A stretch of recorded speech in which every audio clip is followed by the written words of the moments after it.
So today I wanted to do a little talking about strawberries and what I have and personally what I've experienced with strawberries and things I wish I knew when I was starting to grow strawberries. Now, for the first thing with strawberries is I wish I got more bare roots the first year, because honestly these are one of the plants in my personal garden that I eat the most of. Now, you can see how red these are. Basically, I don't pick them till they get like bruising. Like you can just feel like a ripe one. It kind of is like a little sweet and juicy. But, these are growing.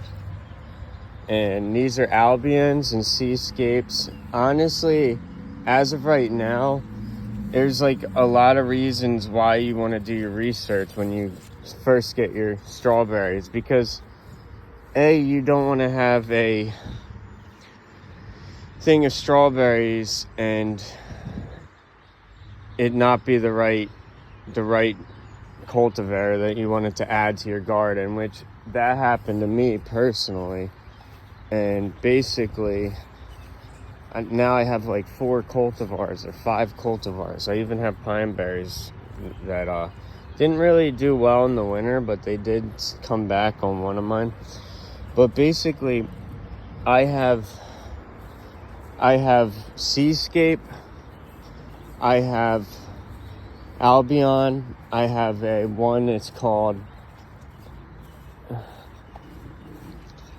Frangiria Nasea. You can see that. I bought a lot of these at just a nursery when I didn't really know much about strawberries. And basically, I bought them. I put all these are all new little bare roots that I put in. You see how quick they start growing, But basically, what I wish I knew more of was what kind I'm gonna get. Honestly, I do really like the flavor on these Albions and the Seascape ones, and the grow's good, and it's a ever-bearing strawberry. So when you have an ever-bearing strawberry, it's always going to produce when it's in temperature ranges. So I mean, here in PA, sometimes our weather just doesn't keep up with our plants, like it's been a rough year so far for my my plants, but they're all pretty much to the point where they can handle whatever comes their way now. I would be confident that they could live through a hurricane, and that's just how I feel, and that's how you kind of got to make your plants. You got to make them strong, and you don't want to baby them too long or they're not going to do well. Now, another thing that I learned about strawberries and the vertical towers is you can bring these in during the winter and protect your strawberries even more if you really want to. And that's exactly what I'm going to do this year. So these definitely will be coming into my garage, and I'll let them go dormant in my garage and just give them a light watering every month or so. And then I'll bring them back out just to have more protection, because these are expensive, so these are called Mr. Stackies, and you gotta get the 64 quarts. It's like $65 in American dollars to basically get 5 of these. And I didn't want to go with the smaller ones because I wanted to have bigger strawberry plants. And basically what I do is I'll get like a nice bag of composting potting soil, and I'll just do layers, and basically when I water it, it will drip feed the plants into the bottom. Now, we've been basically growing strawberries for a little bit now, and these are just one of those things that you should definitely invest in when you first get your garden, because they're just fun to grow. There's a lot to do: jams, drinks, freeze them. There's so many ways to enjoy a strawberry, but my most favorite way to eat them is just right off when they're perfectly ripe.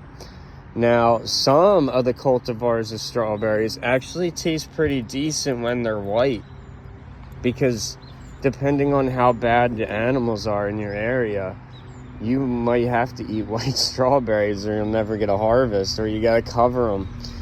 Honestly, there is a lot of birds in my area, but they do not bother me. Like, I know they like the blueberries, but that's cool. And basically, anybody who's getting into strawberry growing, do research. There's tons of varieties to pick from. And when you start this, make sure you have good soil. You know, a lot of this soil I collected, you know, from forest floor and stuff, just taking my gorilla cart out to the woods and getting some leaf litter and stuff, you know. And that's how you start. You get a nice large container to grow. I prefer growing them vertically. I just think they're cool growing vertically, and eventually, like, I could go 1, 2, you know, and I can do like 10 of these. It's just like one of those things that every year you add some more, and that's how you keep building, and then eventually you get to where I'm at, and then I get to where other people dream about. And you know, it's just like time is how you make it. And you know, don't overdo things, you know.